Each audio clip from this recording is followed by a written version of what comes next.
Olá, pessoal, tudo bem? Hoje, em mais um Direito com Elas em Minutos, o nosso bate-papo será sobre limbo previdenciário. É um nome esquisito, mas muita gente aí não está vivendo com essa situação, principalmente por conta do afastamento de auxílio-doença, perícia, que não tem ocorrido com o INSS fechado.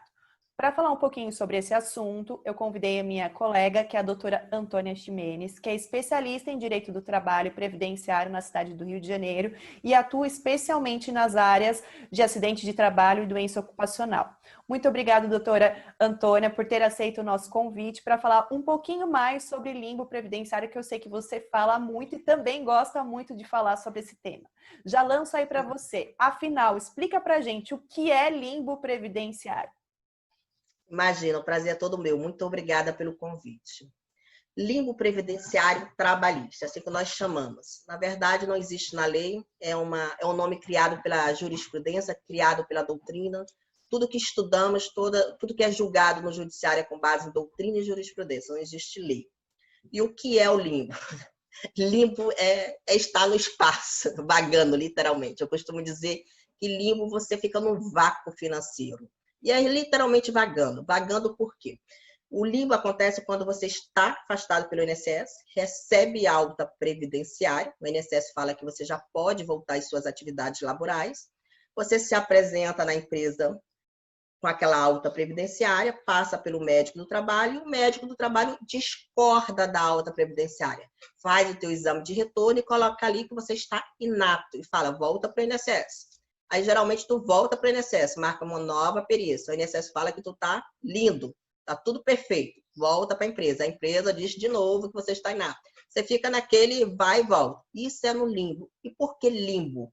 Porque como você recebeu a alta previdenciária, você deixou de receber os benefícios. Você não recebe mais o benefício mensal.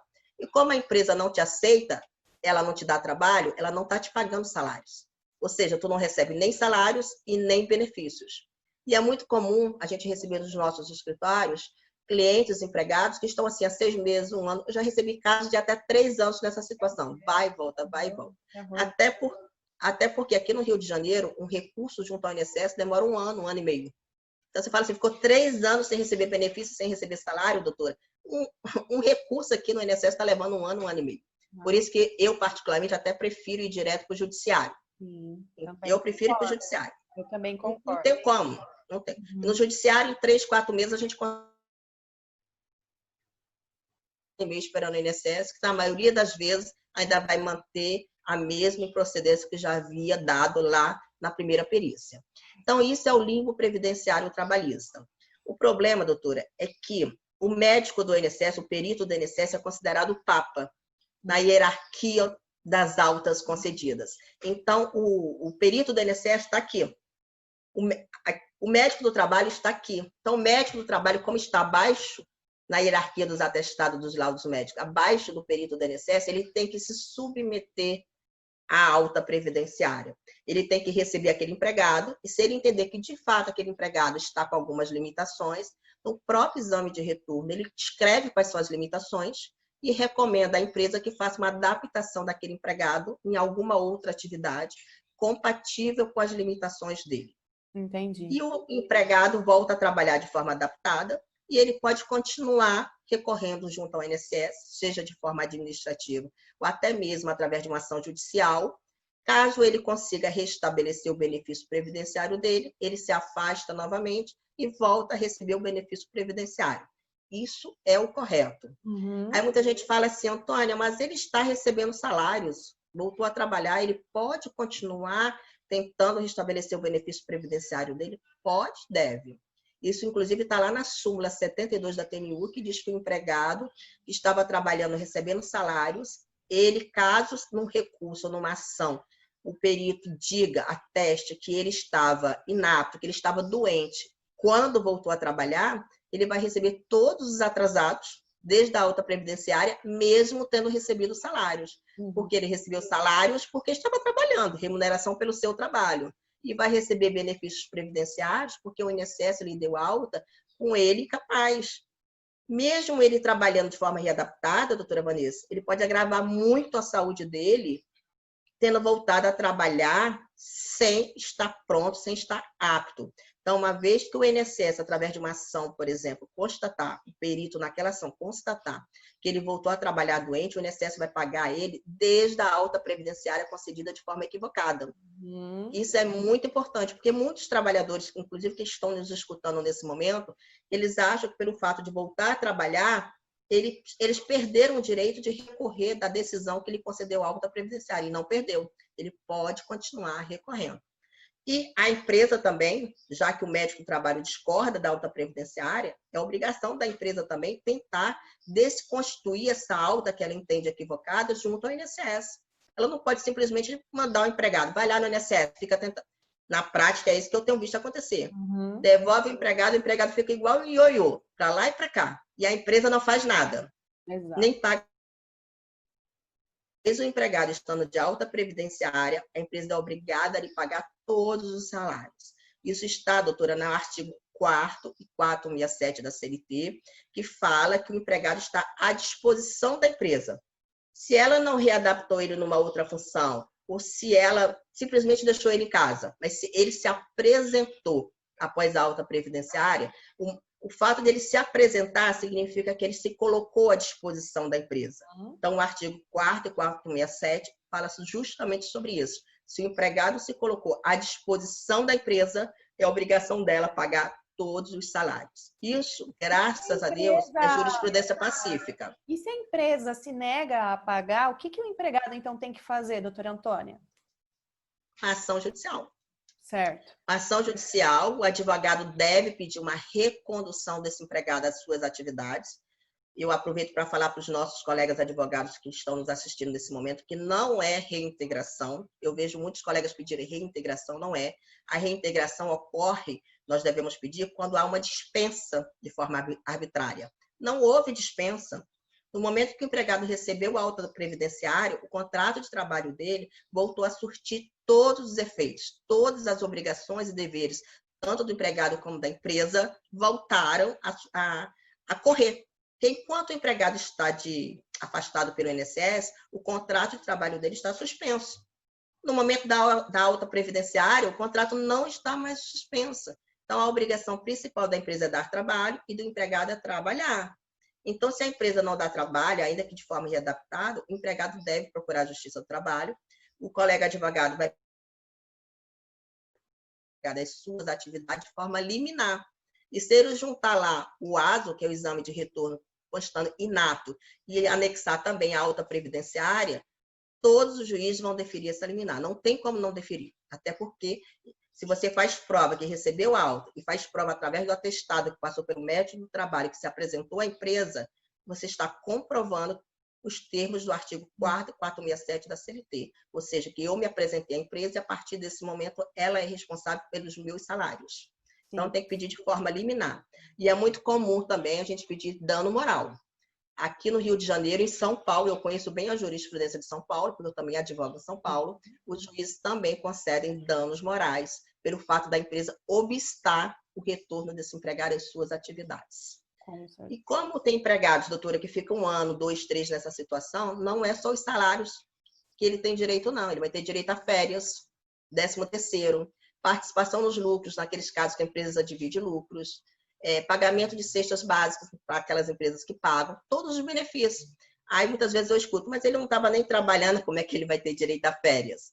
Eu não estava trabalhando porque a empresa obstou o seu retorno. Exato. Então a gente vai estar, a empresa vai estar se beneficiando de sua própria torpeza. A empresa está negligenciando, tem palavras que são difíceis, negligenciando letra de lei, não está cumprindo a lei, ainda vai se beneficiar. Não vai pagar férias, não vai pagar lá a cesta básica, o ticket de refeição. Isso seria se beneficiar de sua própria torpeza. Então, além dos salários, o empregado tem direito a férias, 13º e todos os benefícios que a empresa paga e que não estava pagando naquele momento do limbo previdenciário que o empregado se encontra, em função da empresa ter obstado o seu retorno, discordando da alta previdenciária. Se ela discorda da alta previdenciária, ela que vá lá junto ao INSS contestar essa alta previdenciária, mas enquanto ela não desconstituir essa alta previdenciária que foi concedida pelo ente público, ou seja, tem legitimidade para isso, ela está obrigada a receber esse empregado. E readapta. Se ela realmente acha que ele não tem condições de voltar à mesma atividade, readapta. Aí outra pergunta muito interessante, assim, é obrigada a readaptar? Vamos falar aí, vamos entrar aí na função social da empresa. A gente fala tanto de função social. Nesse momento, a empresa tem que mostrar a função social dela. A empresa não existe só para lucro. Ela tem uma função social e deve se dar de forma efetiva, principalmente nesses momentos, né? E nós também temos a convenção da OIT 161, que diz claramente que o empregado ele deve ser readaptado em outras funções de acordo com as suas limitações funcionais. Então, a justificativa para que a empresa readapte, justificativa até jurídica, são esses dois fundamentos, função social da empresa e a Convenção Internacional 161, que assim determina. Entendi. Doutora... Doutora, só um instante, porque assim, muita gente confunde readaptação com reabilitação. São coisas diferentes. Readaptação, eu adapto aquele empregado de forma provisória numa outra atividade compatível com as limitações dele daquele momento. Ele melhorou, eu coloco ele na função dele. A reabilitação, não. A reabilitação é feita pelo INSS. O INSS constata que aquele empregado não pode mais trabalhar, por exemplo, dirigindo, e paga um curso no Senac, no Senai, coloca ele para fazer um treinamento numa outra profissão. O INSS ensina ele uma outra profissão através, geralmente, de um curso profissionalizante. E fala, de motorista de ônibus ele não trabalha mais. Mas eu, INSS, reabilitei ele para a função de porteiro, de carteiro, de qualquer outra coisa. Isso é reabilitação e é responsabilidade do INSS. É diferente da readaptação.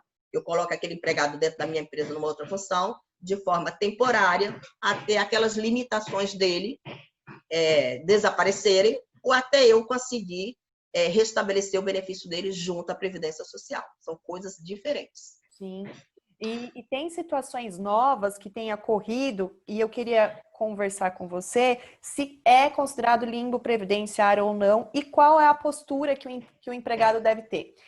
Por conta do INSS aí estar adiando as perícias, muitos já têm até a alta médica restabelecida, só que ele nem chegou a fazer a perícia. Ele pode voltar a trabalhar sem ter passado pelo INSS, e ele vai receber o auxílio-doença desse período? Ele pode ir direto para a empresa? São coisas diferentes. O limbo previdenciário, ele só está presente, ele só é caracterizado se esse empregado ficou algum tempo afastado. Que às vezes o empregado está ocorrendo demais nesse momento que o empregado coloca lá no site do meu INSS o atestado para conseguir esse adiantamento. E ele recebe uma negativa. Aí ele tem que voltar de forma imediata. Por quê? Porque ele nem entrou de INSS. Ele tentou e recebeu uma negativa. Então, isso não é considerado nem mesmo limbo, porque o limbo só existe quando ele recebe alta da Previdência. Nesse caso, ele não recebeu alta porque não houve nem afastamento. Ele tentou e teve uma negativa. Então, a obrigação é voltar de imediato. E não há limbo. Não há limbo nesse momento. Agora, aquele empregado que colocou o atestado e recebeu o adiantamento 1 mês, 2, e agora não está mais conseguindo, ele volta à empresa e a empresa vai passar pelo médico do trabalho. Se o médico do trabalho falar que ele continua inapto, aí sim, neste caso, ele vai estar diante do limbo previdenciário. Por quê? Porque ele teve lá, ele recebeu 1 mês, 2 de adiantamento, ou seja, ele estava afastado pelo INSS, tecnicamente falando. Mas aquele empregado que de cara já recebeu o não do INSS, não recebeu nem 1 mês de adiantamento, não está no limbo. Tem que voltar de imediato. Em qualquer dos casos, doutora Vanessa, o empregado tem que voltar de imediato. Ele tem que se apresentar. Estando ou não no limbo, ele tem que se apresentar. Né? Porque aquele que já recebeu um não de cara do INSS não está no limbo. Então, tem que se apresentar de imediato. Olha, o INSS não me concedeu, estou aqui. E aquele que recebeu 1 mês, 2, e agora não está mais conseguindo, também tem que voltar de imediato. Por quê? Porque o INSS está considerando ele de alta, mesmo ele não tendo feito uma perícia. E aquela situação, ele volta a trabalhar. E ele pode continuar insistindo, através de um recurso, através de uma ação. Se ele conseguir, ele vai receber esses atrasados desde a alta previdenciária ou desde a negativa e vai receber os salários dele por ter voltado a trabalhar. Não há prejuízo. A mesma coisa acontece quando ele não conseguiu fazer o pedido de prorrogação por conta da perícia e ele não está em condição. Nesse caso, ele volta a trabalhar porque ele não conseguiu fazer o pedido da prorrogação de auxílio-doença, ou ele insiste na prorrogação? O que que ele faz também? Legalmente falando, eu como advogada trabalhista, o conselho, a orientação é de retorno sempre. Ah. Né? Retorno passa pelo médico do trabalho, o médico do trabalho está abaixo do médico do INSS, ele faz aquela avaliação dele, se for o caso, como já dito, ele readapta. Agora, tem casos que o INSS nega e o empregado está doente, que a gente que não é médico olha e fala assim, não tem condição. Eu já recebi casos no escritório que é motorista de carreta, que ele não tem a perna toda. E o INSS, depois de 15 anos, deu alta a ele. Então, qual foi sua orientação como advogada? Retornar à empresa? Não tem como. Não tem como eu não conseguir restabelecer o benefício de um empregado que é motorista de carreta, que não tem a perna toda e recebeu alta para voltar para a empresa. Ele não consegue nem subir na carreta. Absurdo. Ele sofreu um acidente de trabalho há 10, 12 anos atrás que perdeu parte da perna. Então, tem coisas que são muito visíveis, muito visíveis. O motorista rodoviário, aqui no Rio de Janeiro acontece muito, recebe a alta ou não consegue entrar de INSS, mas o Detran já cautelou a carteira dele, falando que ele não tem condições de dirigir. Como é que eu vou mandar esse empregado voltar a trabalhar? Se ele é motorista, nem carteira de habilitação ele tem mais. Então, a gente vai insistir junto ao INSS, deixando sempre a empresa ciente de tudo. E eu sempre aconselho que o empregado mande e-mail, WhatsApp, Telegram, comunicar a empresa de forma formalizando. Formalizando para a nossa audiência significa colocar no papel, gente. WhatsApp, e-mail, todo mundo hoje tem um e-mail, se não tem, tem um WhatsApp. Tudo que você estiver fazendo junto ao INSS, a empresa tem que estar ciente. Porque após você receber a alta do INSS, ou levar uma negativa do INSS, se você não retorna à empresa num prazo de até 30 dias, a súmula do Tribunal Superior do Trabalho, de número 32, diz que você está passiva de uma justa causa. Daí a importância de você manter a empresa ciente de tudo que você está fazendo junto ao INSS. Você tem que dividir a responsabilidade com a empresa. Porque na hora de uma audiência trabalhista, você vai ouvir da empresa, se você não formalizar, que você nunca se apresentou ou que você nunca comunicou o que estava acontecendo. Mas, Antônia, isso acontece? Gente, porque eu já passei em sala de audiência ouvindo isso, vocês não têm ideia. Então, aprenda com os erros da coleguinha aqui, que já errou, entendeu? E errem por outros motivos. Depois vocês me contam para eu aprender, mas aprendam com os erros dos outros. É tudo formalizado. Inclusive, doutora, quando eu recebo esses casos no meu escritório, eu mesmo formalizo. Eu mando um telegrama para a empresa.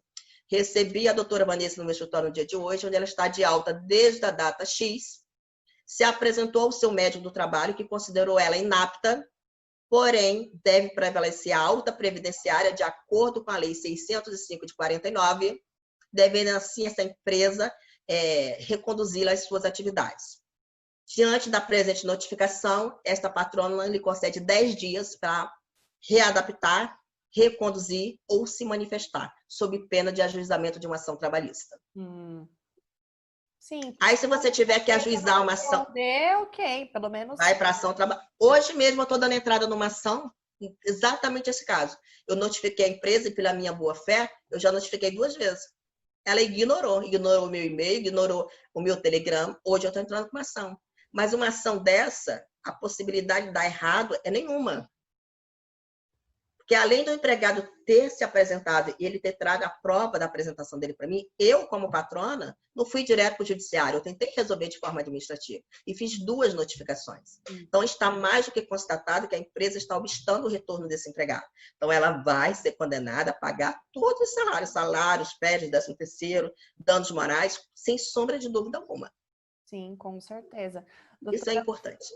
Doutora Antônia, muito obrigada. O assunto também aqui a gente pode ficar a tarde inteira falando, porque principalmente agora por conta do INSS voltar ou não, a gente não sabe, né, como que estão as perícias. Eu vi que no jornal dessa semana que eles voltaram com um efetivo reduzido, mas não sei se realmente estão acontecendo perícias. O INSS publicou um edital falando agora que aquele que não voltar vai receber o desconto no salário e vai começar a ser penalizado. Então, eu acredito que até o mês que vem esteja regularizado, porque quando mexe no bolso, todo mundo se mexe, né?